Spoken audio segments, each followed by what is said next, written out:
Chaud. De s'asseoir. La Cour du Québec, Chambre criminelle et pénale, est présentement ouverte devant l'honorable juge Pierre Lortie. Ce 27 avril 2006, au rôle de la Chambre criminelle et pénale, le dossier Pierre Gilbert, maître Jean Hudon en poursuite. Monsieur Pierre Gilbert se représentera, monsieur le juge. Demandons aux gens de s'identifier. Oui, monsieur, est-ce qu'on fait assermentation maintenant? Non, juste vous identifier. Alors, Pierre Joseph Gaston Armand Gilbert. Gilbert, vous asseoir. Jean Hudon pour la poursuite. Alors, monsieur Gilbert, est-ce que vous vous représentez vous-même? Oui, monsieur. Bon, c'est votre droit. J'imagine qu'on va vous dire que vous pouvez consulter un avocat si vous le souhaitez. Je ne connais pas vos moyens financiers, mais également l'aide juridique qui s'applique. Je ne sais pas si dans votre cas c'est envisageable, mais je pense que votre intention, c'est de vous représenter vous-même.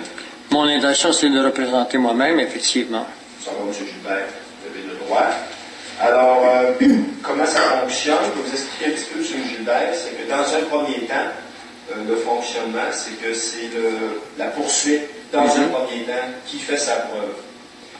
Maître Hudon, vous avez combien de témoins? J'en ai pas. Preuve par affidavit. Vous avez une preuve par affidavit.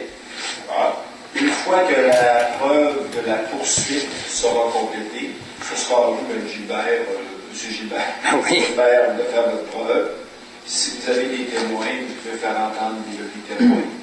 Alors, en gros, ça fonctionne comme ça. Alors, on va commencer tranquillement, pas vite, puis au fur et à mesure, sur des petites choses, on pourra... Très bien, monsieur le juge, très bien. Ça va? Alors, M. Hudon? Avant de commencer, je demanderai l'exclusion des témoins de M. Gilbert. Je ne sais pas qui a comme témoin. M. Gilbert, est-ce que, à part vous, est-ce que vous avez des témoins que vous souhaitez faire entendre? Oui, votre signorie. Vous en avez combien? J'en ai un, monsieur votre signorie. Bon. Normalement, quand il y a une audition, normalement, on demande l'exclusion des témoins. Les témoins ne peuvent pas entendre ce qui se passe. D'accord. On demande à votre témoin de quitter la salle. Merci, monsieur.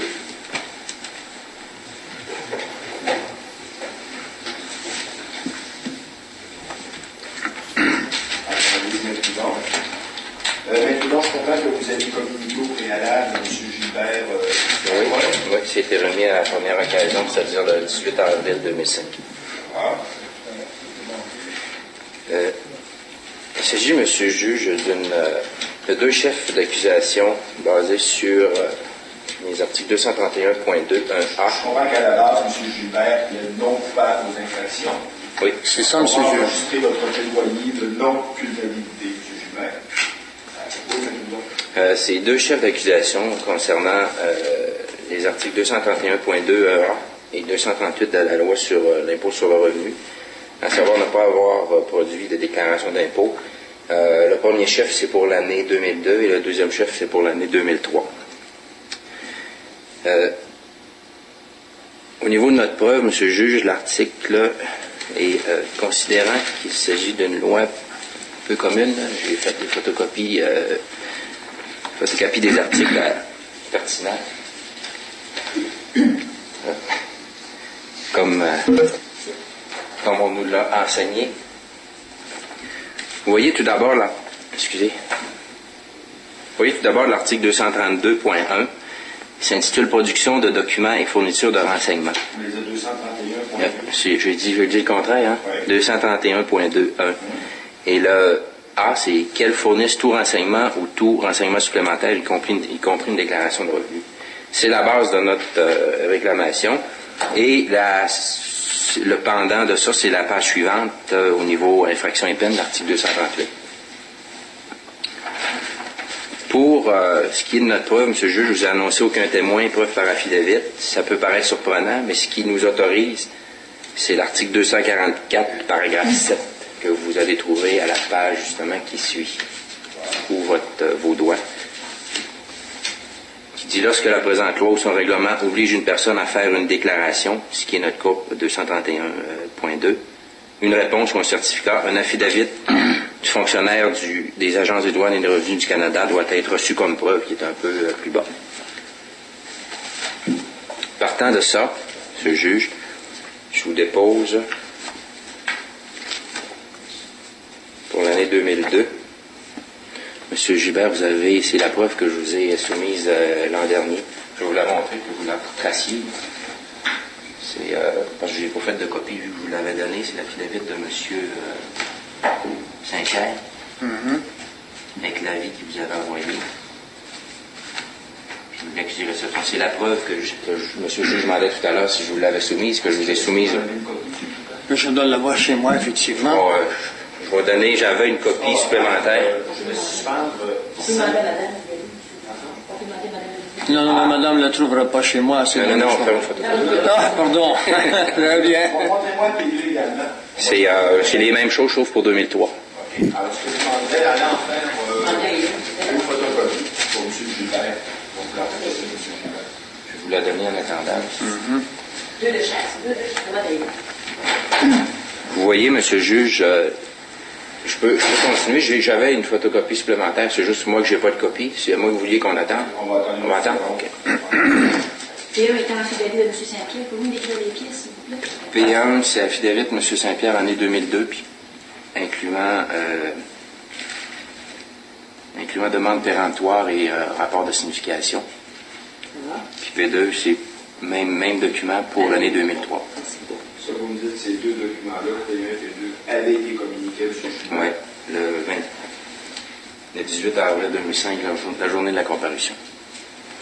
Puis vérifier au dossier, c'est d'ailleurs indiqué dans le dossier de la Cour.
On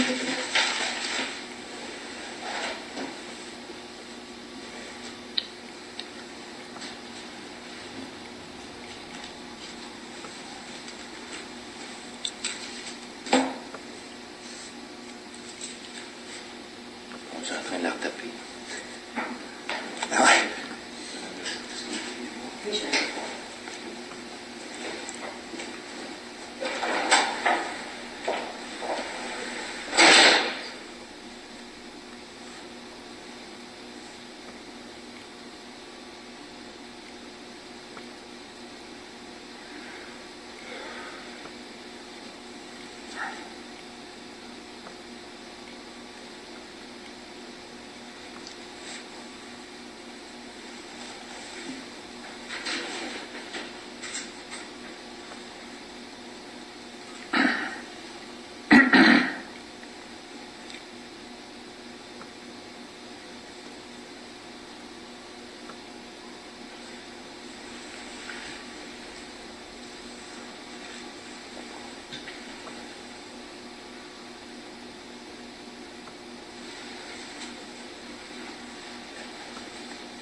Donc, M. Gilbert, vous avez déjà reçu ces documents-là. Je pense que j'ai déjà reçu ces documents, oui. Est-ce que vous avez eu le temps de les regarder? Oui, j'ai sûrement regardé les documents.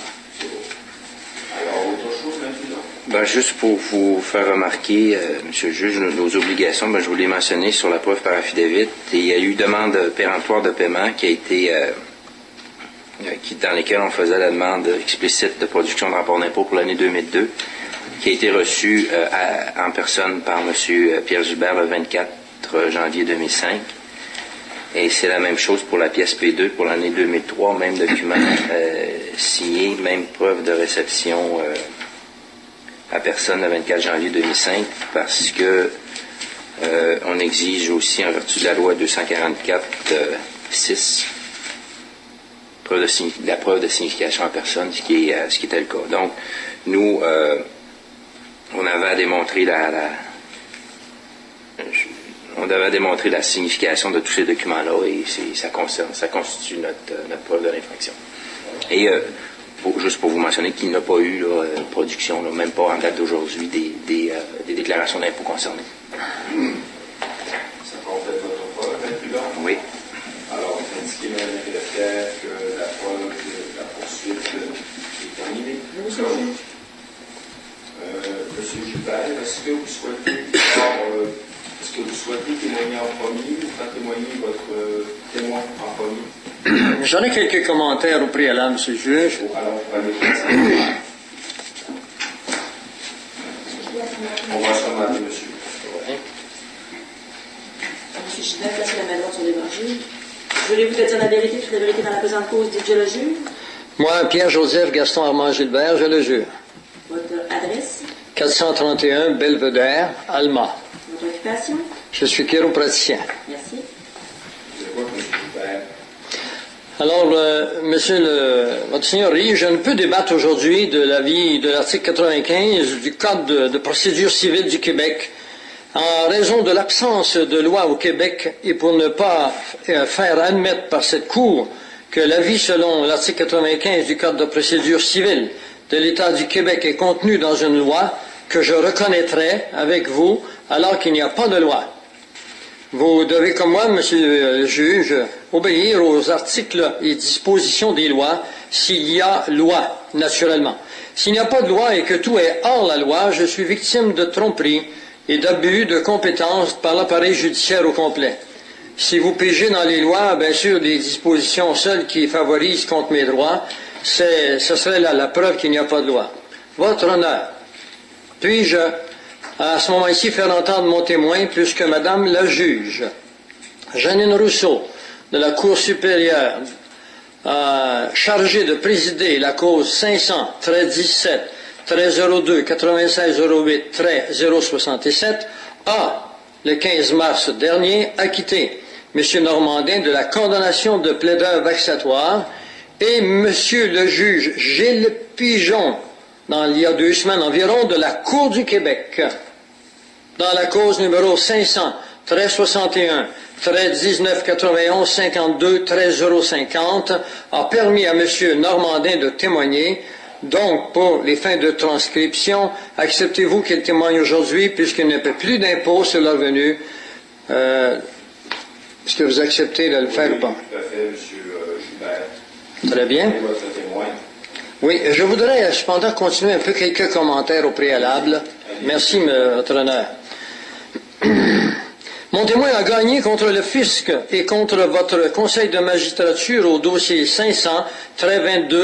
500-22-19-1915-036 par défaut de comparaître de la partie défenderesse dans laquelle vous faisiez partie. Votre conseil de la magistrature du Québec était de la partie défenderesse. Vous procédez de manière expartée dans les perceptions fiscales si vous jugez que selon l'article 225.1 de la loi de l'impôt, vous êtes convaincu qu'il existe des motifs raisonnables de croire que l'octroi à ce contribuable d'un délai pour payer le montant compromettrait le recouvrement de tout ou partie de ce montant. Monsieur le juge, je m'objecte, ça n'a aucun rapport, là. Vous pouvez laisser M. continuer. Merci, votre honneur. Sans tenir compte d'absence d'infraction selon l'article 6 du Code criminel canadien, répondant à l'article 1 de la loi de l'impôt du Québec, chapitre I3, admettant l'absence de loi au Québec dont cette loi, chapitre I3. J'ai le droit à une défense pleine et entière et mon témoin fait partie de ma défense.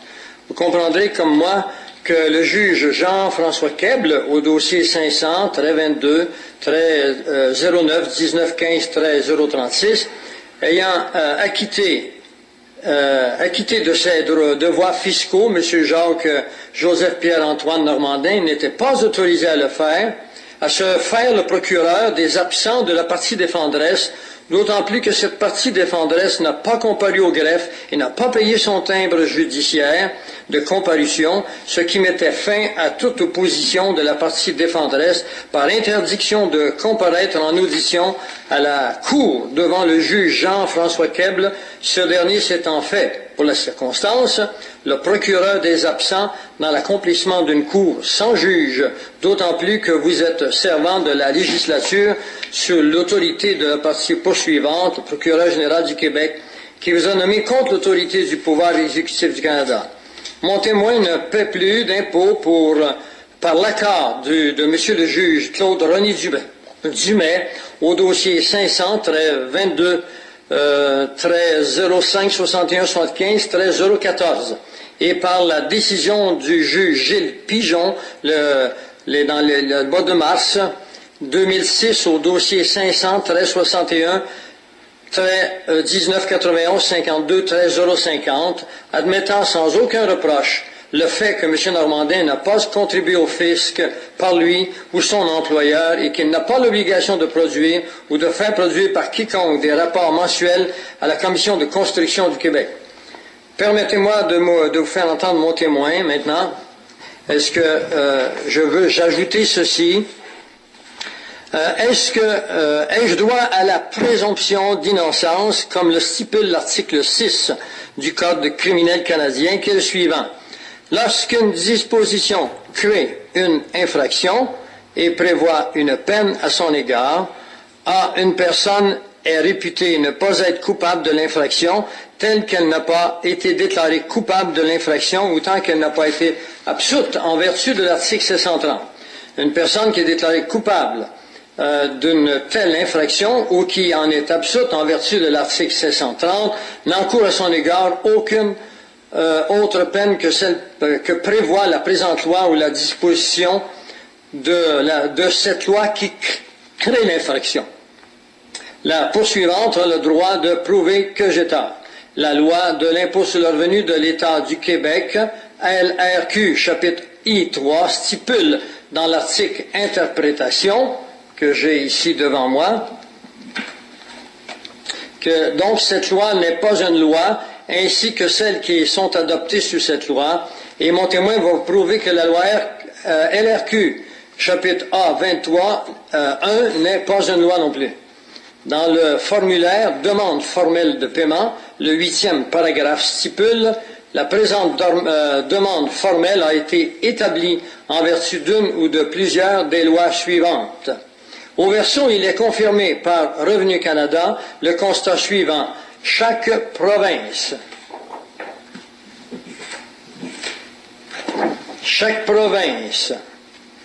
est mentionnée avec sa loi fiscale, sauf le Québec. À la lecture de ce que vous venez d'entendre, sachant que la loi du ministère du Revenu de l'État du Québec, LRQ, chapitre M 31, qui m'expose à l'outrage au tribunal sur décision ex parte du juge, n'est pas une loi confirmant l'absence d'infraction selon l'article 6 du Code criminel canadien, de même que la loi de l'impôt sur le revenu LRQ, chapitre I3, qui m'expose à l'infraction ou à la peine d'outrage au tribunal. Reconnaissez-vous honorer la disposition de la loi qui me soustrait de l'infraction et de toute peine prévue par une loi hors la loi? Voulez-vous honorer l'article 6 du Code criminel canadien ainsi que l'article 1 de la loi de l'impôt sur le revenu de l'État du Québec qui stipule que la loi de l'impôt sur le revenu n'est pas une loi? Alors, à ce moment-ci, j'aimerais faire entendre mon témoin. Monsieur le juge, avec votre permission, ce que j'ai entendu jusqu'à date de ce que M. Gilbert veut comme preuve, c'est aller à l'encontre de la loi. Et je vous soumets tout de suite qu'il n'est pas question aujourd'hui qu'on débatte de l'inconstitutionnalité de la loi sur le revenu. Cette possibilité-là a été donnée non pas une fois, non pas deux fois, mais 3 fois à M. Gilbert qui ne l'a jamais pris. Et je vais vous donner l'historique. Première fois, 18 octobre, devant la juge Roy, il nous a déposé un document. La juge Roy lui a demandé est-ce que vous contestez la loi. Il a dit oui, considérant que j'étais pris par surprise. Elle lui a donné un délai jusqu'au 27 janvier, avec obligation de produire un document que moi-même, la juge Roy, m'a obligé, moi, en tant que procureur de la Couronne fédérale, parce que monsieur n'était pas représenté, à envoyer une lettre à monsieur pour lui expliquer comment fonctionne la vie 95, quelle façon il faut qu'il la fasse, qu'est-ce qu'il faut qu'il mette dedans, quel délai qu'il faut qu'il envoie. J'ai reçu dans les délais un document qui semblait être une contestation, qui était par contre signé par M. Gilbert et par M. Normandin, son témoin, qui n'a pas le droit, parce qu'il est plaideur vexatoire, de déposer des requêtes. Le 27 janvier, malgré cette situation-là, malgré que devant la juge Roy, on ait parlé du plaideur vexatoire de M. Normandin qui n'avait pas le droit de déposer toutes des procédures, malgré qu'il l'a signé quand même, le juge Larouche a remis au 29 mars le dossier, encore une fois, pour avis sous 95, en mentionnant explicitement que M. Normandin ne pouvait pas signer. Ce qu'on a eu dans le dossier, ça n'a pas été déposé, mais moi je l'ai reçu comme un rapport de signification. Un autre avis sous 95, signé encore une fois par M. Normandin. Donc, il a été, moi je me suis formellement objecté à tout débat sous 95, considérant que il n'y avait pas de requête. C'est comme si la requête était informelle, c'est comme s'il n'y avait pas de requête et on ne peut jouer avec le tribunal comme on joue avec un slinky ou avec un yo-yo. Il y avait la possibilité 3 fois de le faire, il ne l'a pas fait, et c'est clairement indiqué dans les remarques du juge Larouche le 29 mars qu'aujourd'hui, le 27 avril, on procède sur les 2 plaintes que j'ai portées et non pas sous 95. Avec ce que M. Gilbert vient de vous dire, avec ce que M. Normandin va venir dire, parce que selon ce qu'il a lu, son témoin va venir parler que la loi sur l'impôt ne s'applique pas. C'est pas aujourd'hui qu'il fallait faire ça, c'était dans le passé, et je vais m'objecter à toutes les fois que M. Normandin, je vous le dis tout de suite, peut-être que vous allez m'asseoir à toutes les fois, mais c'est pas vrai que je vais laisser M. Normandin parler de l'inconstitutionnalité ou de la non-application de la loi. On est là pour les articles 231.2 et pour les articles 238. A-t-il reçu une demande dans les délais d'avis de production? A-t-il produit? C'est la défense qu'il faut qu'il nous fasse aujourd'hui. Vous avez reçu le document du 21 avril? Oui, c'est pas une requête. C'est un affidavit qui n'est pas une requête. La Cour l'a reçu également. Je vais permettre sous réserve. Je vais entendre M. Normandin sous réserve. Je veux juste, M. le juge, je vous dis oui, il faudrait quand même Est-ce que ça commence, Pierre Gilbert, à commercial, AL, affidavit de défense, Pierre Joseph Armand Gilbert? En haut? Il y a un document du 21 avril ici, qui est dans le dossier de la Cour. C'est ça. On a reçu. Il y a un autre document aussi qui a été transmis, qui est encore daté il a été donné du 8 décembre 2005. C'était un des avis qui avait été envoyé, signé par les deux. Alors, je vais prendre votre objection sur réserve, mais donc, Que je me vous laisse. les asseoir, M. Gilbert. On va Bien. M. Normandin. Oui, Monsieur votre Seigneurie, puis-je ajouter que Normandin, Pierre-Jacques-Antoine Normandin. Il est important quand même que vous sachiez que la raison qui a empêché M. Normandin jusqu'à date de témoigner, c'était le fait qu'il était reconnu comme vexatoire. Une juge, Mme Rousseau de la Cour supérieure, l'a acquitté de cet état de vexatoire et le juge Larouche disait que ça prenait un juge de la Cour du Québec, ce qui est arrivé il y a 2 semaines. Il a témoigné. Alors, on va appeler M. Normandin, Mme la greffière. Monsieur Normandin, salle 1.10. Voilà. Je ne me lèverai pas toutes les fois, M. le juge. Bon, on va faire global. On va faire global. Je vais faire une déclaration de M. Normandin pour lui dire votre objection. Puis on va noter ça au procès verbal. Vous avancez, M. Normandin.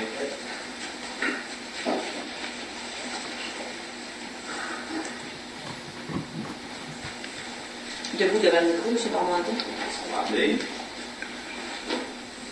Placez la main droite sur l'Évangile. J'aime mieux. Une affirmation solennelle. Oui, s'il vous plaît. Alors, vous affirmez solennellement que le témoignage que vous allez rendre dans la présente cause sera la vérité, toute la vérité, rien que la vérité, si Dieu l'affirme. C'est que c'est M. Normandin, j'aimerais qu'on m'identifie au complet. C'est Jacques-Joseph Pierre-Antoine Normandin. Est-ce que vous Oui, affirmez solennellement? j'affirme solennellement que Alors? je dis toute la vérité, rien que la vérité, oui. Bon, alors, votre nom, Jacques-Joseph Pierre-Antoine Normandin. votre adresse, 6181 de la Mayenne. de la Mayenne, De la Mayenne, à oui. quel endroit, À Anjou. C'est Montréal aujourd'hui, là, avec les fusions. votre occupation, M. Normandin. Je suis bricoleur maçon. Merci. Bon, alors, M. Normandin, M. Gilbert a commencé à témoigner. Il a dit qu'il voulait vous appeler comme témoin. Maintenant, Maître Hudon a soulevé une objection à au témoignage de M. Gilbert. A soulevé également une objection à votre témoignage, disant notamment que ce n'était pas pertinent, que les formalités pour contester la loi sur l'impôt n'ont pas été respectées. Ce que j'ai fait, j'ai dit à Maître Hudon que j'entendrai sous réserve votre témoignage. Alors, je vais vous entendre ce que vous avez à dire, et je déciderai si oui ou non, après vous avoir entendu, si c'est pertinent ou pas. Alors, je comprends que Maître Hudon pourrait s'objecter à chaque fois, à chaque question, à chaque commentaire, mais ce serait un petit peu laborieux. Alors, ce qu'on va faire, c'est de façon globale, c'est le tour procès verbal que Maître Hudon s'objecte totalement à votre témoignage, ainsi qu'au témoignage de M. Gilbert. Mais je vous permets quand même de vous exprimer, je vais vous écouter. Écoutez, Votre Seigneurie, vous êtes bien aimable de bien vouloir m'entendre, parce que je sais que j'ai eu quand même des problèmes devant les tribunaux depuis plusieurs années. Écoutez, j'aimerais quand même, dans mon identification à moi, vous dire que j'ai été à la direction du Bloc québécois dans Pierrefonds de l'Art, donc c'est pas sans raison que je suis devant les tribunaux pour contester des choses. C'est certain que le Bloc québécois m'a tout simplement remercié de mes services à l'époque où j'étais à cette direction-là sous la présidence de M. Jean-Guy Plante. Je sais que le Québec ne fait plus partie du Canada depuis 1968. Le Bloc québécois le sait. Je sais qu'on n'a pas à payer des impôts à Ottawa parce qu'on ne fait plus partie du Canada. Le Bloc québécois le sait aussi. Je sais qu'il n'y a pas de loi ici, et comme l'a soulevé peut-être M. Gilbert tantôt, le Code criminel, qui est un Code criminel canadien, l'article 6 reconnaît que la loi crée l'infraction, et si la Cour ainsi que les avocats veulent bien respecter la loi dans l'ensemble, et non tout simplement mettre de côté certaines dispositions pour s'avantager sur d'autres dispositions, l'article 1 de la loi de l'impôt sur le revenu, la loi I3, stipule qu'il n'y a pas de loi au Québec. Dans le sens où on dit loi, il faut comprendre toutes les lois sauf le Parlement du Québec. Et le Parlement du Québec, la loi de l'Assemblée nationale, c'est la loi A23.1, donc elle n'est pas une loi, et c'est cette loi-là qui adopte toutes les lois au Québec. Donc, à partir de là, il y a un sérieux problème. Et si je soulève cette pertinence-là, c'est que j'ai des connaissances pour le faire, étant donné que j'ai été à la direction du Bloc québécois. Si je n'avais pas été à cette direction-là, je ne pourrais pas vous dire ce que je sais aujourd'hui. Vous comprenez? Quand on parle de déséquilibre fiscal, quand on parle de problèmes